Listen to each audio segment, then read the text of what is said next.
नमस्कार. MN न्यूजमध्ये आपले सर्वांचे मनापासून स्वागत. लोणावळेकरांचा जिव्हाळ्याचा प्रश्न असलेला भांगरवाडी उड्डाणपूल कधी होणार? वर्षानुवर्ष खोटी आश्वासने, आढावा बैठका, पाहणी या पलीकडे हा विषय अजूनही पुढे रेटण्यासाठी ना लोकप्रतिनिधींना ना प्रशासनाला यश आलेलं दिसत नाही. काही लोकप्रतिनिधी म्हणतात पावसाळ्यापूर्वी उड्डाणपूल जनतेसाठी खुला होईल, पण अशी कोणतीही हालचाल अजून त्या संदर्भात होताना दिसत नाही. याबाबतीत लोणावळ्यातील विधिज्ञ पूजा बुटाला यांनी MN न्यूजशी बोलताना याबाबत लोणावळा नगर परिषद प्रशासन यांनी केलेल्या हलगर्जीपणा आणि बेजबाबदारपणाबद्दल संताप व्यक्त केला. पाहूया काय म्हणाल्या ॲडव्होकेट पूजा बुटाला. नमस्कार, मी ॲडव्होकेट पूजा बुटाला, आपल्या लोणावळ्याचीच रहिवाशी. आणि लोणावळ्यामध्ये आता सध्या जो नांगरगाव उड्डाणपुलाचा विषय प्रलंबित आहे त्या संदर्भात काल मी नगरपालिकेमध्ये लेटर देऊन आली. आपल्या CO साहेबांना लेटर दिले, त्याची पोचही सर्वांना व्हायरल होईल तेव्हा दिसेल. तर जो विषय आहे नगरपालिकेच्या उड्डाणपुलाचा, तो 1985 साली लोणावळा नगर परिषदेमध्ये 1985, 1992, 2013 साली प्रत्येक वेळी ठराव पास केले गेले. 2015 साली रेल्वे प्रशासन आणि नगर परिषद लोणावळा यांच्यामध्ये करारही झाला की तो उड्डाणपूल बांधायचा. 2017 मध्ये निम्मा खर्च दोघांनी करायचा. हा सुद्धा ठराव मंजूर करण्यात आला. त्याप्रमाणे कलेक्टर ऑफिसमधून निधी दिला गेला, 48 लाख रुपयांचा निधी दिला गेला. त्याच्यानंतर उड्डाणपुलाचं बांधकाम सुरू झालं. पण बांधकाम सुरू झाल्यानंतर नगर परिषदेने जे आत्ता गोपाळ मारुतीकडं म्हणजे लिंगागौडा यांची बिल्डिंग त्या उड्डाणपुलाला मध्ये आडवी येते, ज्याच्यामुळे आपल्या लोणावळ्याचं उड्डाणपुलाचं बांधकाम रखडलेलं आहे, तिला परमिशन दिली. तर परमिशन 2020 सालीच त्यांनी 2021 साली 28/7/2021 त्यांना परमिशन 7/2021 रोजी गोपाळ मारुती कडव यांना नगर परिषदेने परवानगी दिली तिथे बांधकाम करायला. त्याप्रमाणे त्यांनी बांधकाम सुरू केलं. एकीकडे नगर परिषद उड्डाणपुलाचं बांधकाम सुरू आहे, उड्डाणपुलाचा प्लॅन सँक्शन आहे, उड्डाणपूल कसा जाणार काय जाणार हे माहिती आहे, तरी सुद्धा नगर परिषदेने तिथे 2021 परमिशन दिली. पुन्हा 26/7/2022 रोजी त्यांनी वाढीव परवानगी मागितली. नगरपालिकेने वरचा मजला वाढवण्यासाठी सुद्धा त्यांना परमिशन दिली. त्यांचा जोता बांधून झाला म्हणून जोत्याचं प्रमाणपत्र नगरपालिकेने 12/4/2023 रोजी गोपाळ मारुती कडव यांना त्याचं जोता प्रमाणपत्र दिलेलं आहे त्यांनी. मग तुम्हाला जर नगर परिषदेला जर माहिती होतं की हे बांधकाम आमच्या उड्डाणपुलाच्या मध्ये येतंय, तरी सुद्धा नगर परिषदेने त्यांना परमिशन का दिली? बरं, लोणावळ्यामध्ये आपल्या इथे 2014 पासून हायकोर्ट कमिटी बसते. हायकोर्ट कमिटीला सुद्धा अधिकार आहेत, तरीही हायकोर्ट कमिटीने तेव्हा आवाज का उठवला नाही? दुसरी गोष्ट, तुषार अक्कलकोटकर म्हणून आहेत आपल्या इथे, त्यांचं सुद्धा जे घर आहे ते रेल्वे प्रशासन संपादित करणार आहे. हे बरेच वर्षांपासून आपल्या लोणावळ्यातल्या सगळ्यांना माहिती आहे. इवन नगर परिषदेने श्री तुषार अक्कलकोटकर यांना बरेच वेळा नोटिसेस दिल्या आहेत. त्यांचं प्रकरण सुद्धा आता कोर्टात पेंडिंग आहे किंवा कलेक्टर ऑफिसला पेंडिंग आहे ते प्रकरण सुद्धा. मग इतकं सगळं असून सुद्धा फक्त श्री तुषार अक्कलकोटकर आणि श्री लिंगागौडा म्हणजे जे गोपाळ मारुती कडव यांचं जे बांधकाम आहे ते, तर यांच्या दोघांसाठी आम्हा पूर्ण नागरिकांना वेठीस का नगर परिषदेने धरले, ज्याची काहीच गरज नाही. म्हणजे आज लोणावळ्याला भांगरवाडी आणि नांगरगावला जोडणारा तो एकच हे आहे, उड्डाणपूल आहे. आणि तिथे जे दळणवळणाची साधनं सुरू होणार आहेत, लोणावळ्याचा जो विकास होणार आहे, हे सगळं दुर्लक्षित ठेवून नगर परिषदेने फक्त त्या 2 माणसांसाठी आम्हाला सगळ्या लोणावळेकरांना वेठीस धरले. आणि आता गंमत म्हणजे भांगरवाडीमध्ये भोंडे स्कूल आहे, तर नांगरगावची बरीच मुलं भांगरवाडीमध्ये भोंडे स्कूलला येतात. भोंडे स्कूलचं जे टायमिंग आहे ते सकाळी 7चं आहे. म्हणजे त्या मुलांना 5 वाजता, का तर रेल्वे गेट बंद होतो म्हणून त्या मुलांनी सकाळी 5-5:30ला उठायचं, लहान मुलांनी, आणि शाळेत यायचं. नांगरगावला इंडस्ट्रियल एरिया आहे, म्हणजे भांगरवाडी किंवा कुसगाव किंवा ओळकायवाडीची जी लोकं त्या इंडस्ट्रियल एरियामध्ये काम करायला जातात, तिथे परत ती वेळेत पोहोचत नाहीत. म्हणून त्यांनी पुन्हा तिथल्या त्यांच्या मालकांचा ओरड खायचा. म्हणजे हे जे सगळं होते, किंवा नांगरगावची जी लोक आहेत ज्यांना दवाखान्यामध्ये यायचे किंवा भांगरवाडीमध्ये काही कामासाठी यायचे, तर त्यांना दवाखान्यात यायचं असेल, इमर्जन्सी असेल, तर त्यांना पूर्ण कुमार रिसॉर्टपासून यावं लागतं.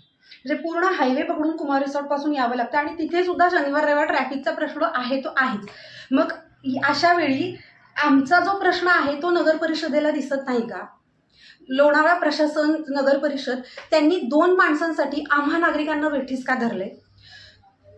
जेव्हा आमच्या तिथे लोणावळा आणि नगरगाव इथे जर आपण बघितलं तर अर्धा तास रेल्वेचं गेट बंद असतं आणि ते रेल्वेचं गेट बंद असल्यामुळे तिथं इतकी गर्दी वाढते, इतकं ट्रॅफिक होतं. त्या समस्येला आम्हाला भांगरवाडीकरांना, नांगरगावकरांना सामोरं जावं लागतं. आणि ऊन असो, पाऊस असो, वारा असो, काही असो, पण तिथे शाळकरी मुलं असतील किंवा सिनियर सिटीजन्स असतील, त्यांना तिथे उभं राहावं लागतं. मग जे नगर परिषदेचे प्रशासक अधिकारी आहेत किंवा जी लोक आहेत ज्यांनी इथे परमिशन दिली गोपाळ मारुती कडवी यांच्या बांधकामाला, त्यांनी सुद्धा तिथूनच यावं. त्यांनी सुद्धा त्यांच्या कामाला रोज नगर परिषदेत येताना तिथूनच यावं, म्हणजे त्यांना समजेल आम्हाला काय अडचणींना सामोरं. ह्या प्रश्नाचं उत्तर मागण्यासाठी जेव्हा आम्ही नगर परिषदेच्या ऑफिसर्स कडे बोललो, त्यावेळी त्यांचं असं म्हणणं आलं की जी परमिशन आपण दिली होती ती 4.5 मीटर उड्डाणपुलाच्या बांधकामापासून 4.5 मीटर लांब अशी दिली होती. मग जर ती दिली होती, 4.5 मीटर लांब दिली होती, तरीही ते जवळ आलेलं बांधकाम आहे आणि तरीही आपण जो ते प्रमाणपत्राचं सर्टिफिकेट देत आहे त्यांना वाढीव परवानगीसाठी परमिशन जर ग्रँट करताय आपण, मग त्यावेळी आपल्याला कळलं नाही का की त्यांनी बांधकाम एक्झॅक्टली कुठे केलंय ते? कारण जर आपण परमिशन दुसऱ्या जागेवर दिली होती आणि तुमच्या नगर परिषदेच्या अधिकाऱ्यांच्या म्हणण्याप्रमाणे त्यांनी बांधकाम दुसऱ्याच जागेवर केलंय लिंगागौडा गोपाळ मारुती कडवी यांनी, तर मग तेव्हाच आपण का बघितलं नाही जेव्हा आपण त्यांना सर्टिफिकेट इश्यूज केले सगळे? त्यावेळी तुमचं बघणं काम होतं. बरं, या सगळ्यामध्ये महत्त्वाची गोष्ट म्हणजे आपल्या लोणावळ्यामध्ये हायकोर्ट कमिटी आहे. जेव्हा मी काल नगराध्यक्ष साहेबांना भेटले आणि जेव्हा हे पत्र मी त्यांना दिलं काल, त्यावेळी मला नगराध्यक्ष साहेब म्हणाले की आपल्या इथल्या हायकोर्ट कमिटीने सांगितलं आहे की हायकोर्ट कमिटी ते बांधकाम लिंगागौडांचं जे बांधकाम आहे ते उडवण्याचा किंवा ते काढून टाकण्याचा निर्णय घेते म्हणून. मग याच्या आधीच हायकोर्ट कमिटीने हा निर्णय का घेतला नाही? हा निर्णय त्यांनी त्याच्या आधीच घेणं खूप आम्हा लोणावळेकरांसाठी खूप अपेक्षित होतं, जो त्यांनी आधी घ्यायला हवा होता. आमच्या लोणावळ्यामध्ये सगळेजण येतात, सगळेजण सांगतात नगर परिषदेमध्ये निधी अधिकारी की 6 महिन्यात उड्डाणपुलाचं होईल किंवा पुढच्या काही या विकास पावसाळ्यापूर्वी उड्डाणपुलाचं काम होईल, हे सगळेजण सांगतात. पण आता ते खरंच करण्याची वेळ आलेली आहे. जे श्री तुषार अक्कलकोटकर आहेत त्यांचं जे बांधकाम आहे हे त्यांनाही माहिती होतं की आपली जमीन जी आहे किंवा आपलं जे घर आहे ते संपादित होणार आहे. बरं, या सगळ्यासाठी त्यांच्यात आणि नगर परिषदेमध्ये जो वादिवाद चालला आहे ते बरेच वर्षापासूनचे मॅटर प्रलंबित आहे. तर त्यामध्ये नगर परिषदेला कंपल्सरी ॲक्विजिशन सुद्धा करता येतं, तरीसुद्धा नगर परिषदेने ते कंपल्सरी ॲक्विजिशन का केलं नाही, हा एक मुद्दा इथे पुन्हा एकदा उपस्थित राहतो. आमच्या नगर परिषदेमध्ये CO साहेब किंवा अन्य अधिकारी सुद्धा, आधीचे आत्ताचे आजी माजी सगळेच अधिकारी सुद्धा, अधिकारी प्रतिनिधी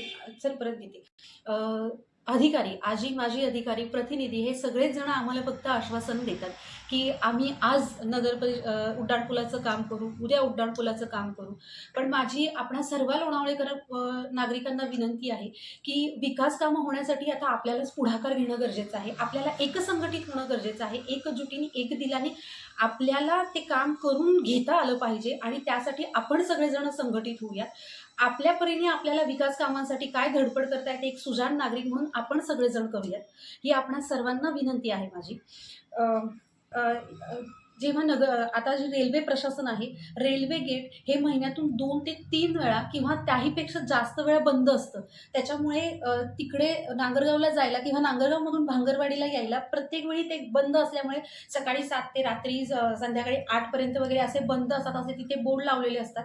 त्यामुळे भांगरवाडीतल्या लोकांना आणि नांगरगावच्या लोकांना तिकडे जाण्यासाठी आणि इकडे येण्यासाठी हे पूर्ण कुमार रिसॉर्टपासून जावं लागतं. म्हणजे हे चालूच आहे. त्याच्यानंतर आत्ता रेल्वे प्रशासनाने अशी गंमत आमच्या लोणावळेकरांची सुरू केलेली आहे की जे मालगाडीचं इंजिन असतं ते तिथंच त्या जो फाटक आहे ते गेट आहे त्या गेटमध्येच उभं असतं. म्हणजे बाकीच्या कुठल्याही ट्रेन येत जात नाहीत तिथून, पण ते जे इंजिन आहे ते बऱ्याच वेळ तिथेच उभं असतं. म्हणजे पुढची ट्रेन अर्धा तास त्याच्यातच जातो का ते इंजिन पुढे सरकलं जाते. जागा असून सुद्धा रेल्वे प्रशासनाने सुद्धा आम्हाला लोणावळेकर नागरिकांना वेठीस धरलेले. म्हणजे तिथे रेल्वे प्रशासन सुद्धा आम्हाला त्रास देते, तिकडून नगर परिषद सुद्धा आम्हाला त्रास देते आणि या सगळ्यामध्ये आमचे हाल होत आहेत. नगर परिषदेच्या ज्या अधिकाऱ्यांनी परमिशन दिले आहे हे सगळं करायला त्यांचे हाल होत नाहीत. ते कदाचित आज आज लोणावळा सोडून निघूनही गेले असतील, त्यांचे हाल होत नाहीत, पण हाल आम्हा सामान्य नागरिकांचे होत आहेत.